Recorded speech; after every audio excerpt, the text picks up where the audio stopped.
હાલો મિત્રો, જાગતા રહેજો ને જોતા રહેજો। તો મિત્રો, હું આવી ગયો છું મૂડી તાલુકાનું કુકડા ગામ છે ત્યાં, અને પ્રસંગમાં આવ્યો તો એટલા માટે ત્યાંની જગ્યા જોઈ મેં। મંદિર છે સરમરિયા દાદાનું, તો ત્યાં જગ્યા બહુ સારી હતી, તો મને એમ થયું કે લાવ વ્લોગ બનાવી નાખું।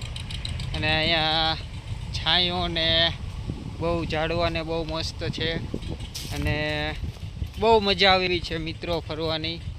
તો ચાલો તમને મંદિર ને એ બધું દેખાડું કે કેવું મંદિર છે અને ક્યાં માતાજીનું છે। શાયદ તો ચરમરિયા દાદાનું છે, આવ્યો અંદર એટલે મેં વાંચ્યું, પણ છતાંય હાલો આપણે એકવાર મંદિરે જઈ આવી। ચાલો મિત્રો, હાલો મિત્રો, હવે તમને મંદિરે લઈ જાઉં છું અને દેખાડું। પગથિયા પણ છે અહીંયા મિત્રો, અને આ મંદિર છે ક્યાં માતાજીનું છે એ પણ જોઈ લઈ।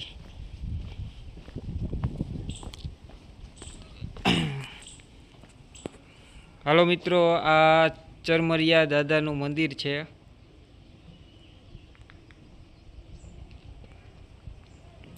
હાલો મિત્રો, અને આ બાજુ બેસવાની સુવિધા અને જગ્યા બહુ સારી છે, અને તમે જોઈ શકો છો મિત્રો, અહીંયા શંકર ભગવાન પણ બેઠા છે।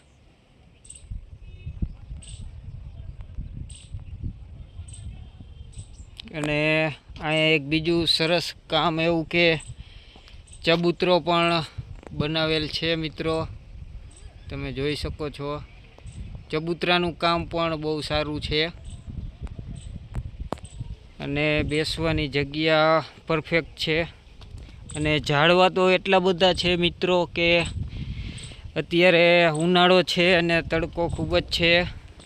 તો ચાલો મિત્રો, હવે અંદર જઈએ અને ઝાડવા પણ જોઈએ, અને પાછળ તળાવ છે એ પણ તમને બતાવી। ચાલો મિત્રો, મંદિરેથી આપણે જાય ઉપર ઝાડવા જોવા, અને પાછળ તળાવ પણ આવેલું છે, તો મિત્રો એ પણ જોઈએ। અને અહીંયા અમારે બનેવી સાહેબ પણ બેઠા છે ટાઢા છાંયે, મિત્રો જોઈ શકો છો તમે। કેવી જગ્યા બનેવી અહીંયા? બહુ સરસ મજાની જગ્યા છે। અહીંયા ગરમીના પ્રમાણના ઝાઝા પ્રમાણના હિસાબે માણસ પણ સાંયે બેસી શકે છે, ઠંડુ હવામાન પણ રહી શકે છે, પડખે પણ તળાવ પણ છે। અહીંયા લોકો ગાયો પાણી પીવે છે, ગાયો અંદર રહે છે, માણા લુગડા બુગડા પણ ધોવે છે, અને ગામ પણ બહુ સારું છે। આજે તડકો કેવો છે? બહુ ગરમીનું પ્રમાણ છે। અમે મિત્રો લગ્ન પ્રસંગમાં આવ્યા હતા, અને આ જગ્યા અમે દૂરથી જોઈ એટલા માટે અમે છાંયો જઈને અહીંયા આવતા રહ્યા। કા બનેવી? બહુ સરસ મજાની જગ્યા છે। હાલો મિત્રો, આપણે પાછળ જાય અને તળાવ જોઈએ।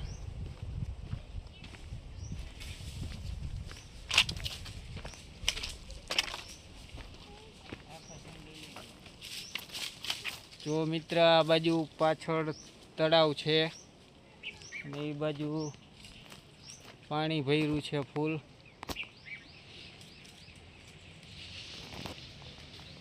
ઉતરાય એવું નથી નીચે મિત્રો, એટલા માટે। બાકી છાંયો તમે જોઈ શકો છો,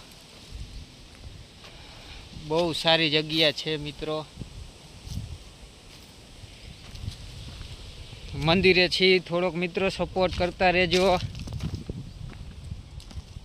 બહુ મોટી જગ્યા છે, તમે જોઈ શકો છો મિત્રો।